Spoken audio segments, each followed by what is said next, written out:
بسم الله الرحمن الرحيم.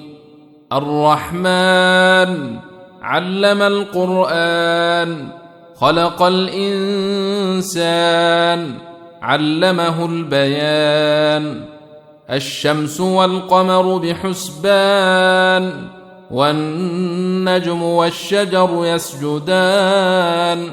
والسماء رفعها ووضع الميزان، ألا تطغوا في الميزان. وأقيموا الوزن بالقسط ولا تخسروا الميزان. والأرض وضعها للأنام، فيها فاكهة والنخل ذات الأكمام، والحب ذو العصف والريحان. فبأي آلاء ربكما تكذبان؟ خلق الإنسان من صلصال كالفخار، وخلق الجان من مارج من نار. فبأي آلاء ربكما تكذبان؟ رب المشرقين ورب المغربين. فبأي آلاء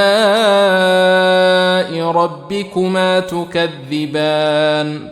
مرج البحرين يلتقيان، بينهما برزخ لا يبغيان. فبأي آلاء ربكما تكذبان؟ يخرج منهما اللؤلؤ والمرجان. فبأي آلاء ربكما تكذبان؟ وله الجوار المنشآت في البحر كالأعلام.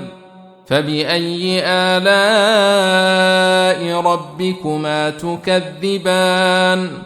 كل من عليها فان، ويبقى وجه ربك ذو الجلال والإكرام. فبأي آلاء ربكما تكذبان؟ يسأله من في السماوات والأرض كل يوم هو في شأن. فبأي آلاء ربكما تكذبان؟ سنفرغ لكم أيها الثقلان. فبأي آلاء ربكما تكذبان؟ يا معشر الجن والإنس إن استطعتم أن تنفذوا من أقطار السماوات والأرض فانفذوا، لا تنفذون إلا بسلطان. فبأي آلاء ربكما تكذبان؟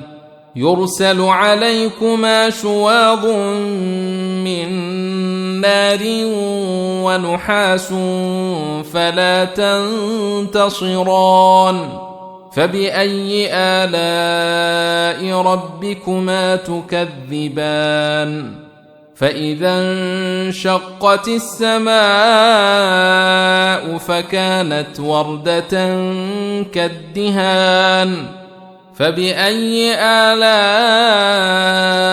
ربكما تكذبان؟ فيومئذ لا يسأل عن ذنبه إنس ولا جان. فبأي آلاء ربكما تكذبان؟ يعرف المجرمون بسيماهم فيؤخذ بالنواصي والأقدام. فبأي آلاء ربكما تكذبان؟ هذه جهنم التي يكذب بها المجرمون، يطوفون بينها وبين حميم آن. فبأي آلاء ربكما تكذبان ولمن خاف مقام ربه جنتان فبأي آلاء ربكما تكذبان ذواتا أفنان فبأي آلاء ربكما تكذبان فيهما عينان تجريان فبأي آلاء ربكما تكذبان فيهما من كل فاكهة زوجان فبأي آلاء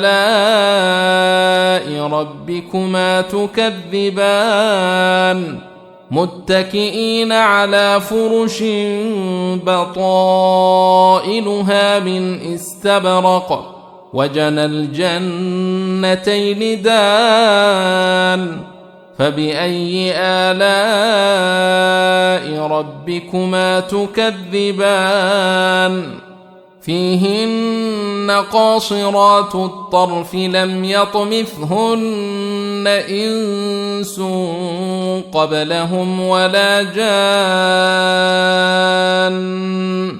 فبأي آلاء ربكما تكذبان كأنهن الياقوت والمرجان فبأي آلاء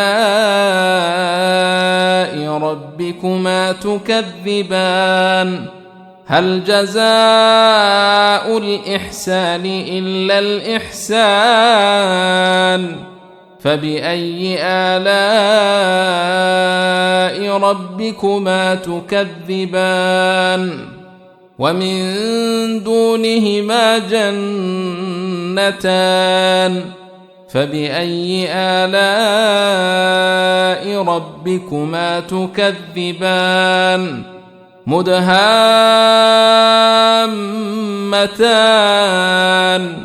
فبأي آلاء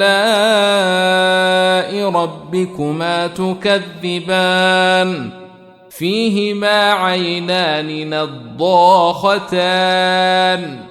فبأي آلاء ربكما تكذبان فيهما فاكهة ونخل ورمان فبأي آلاء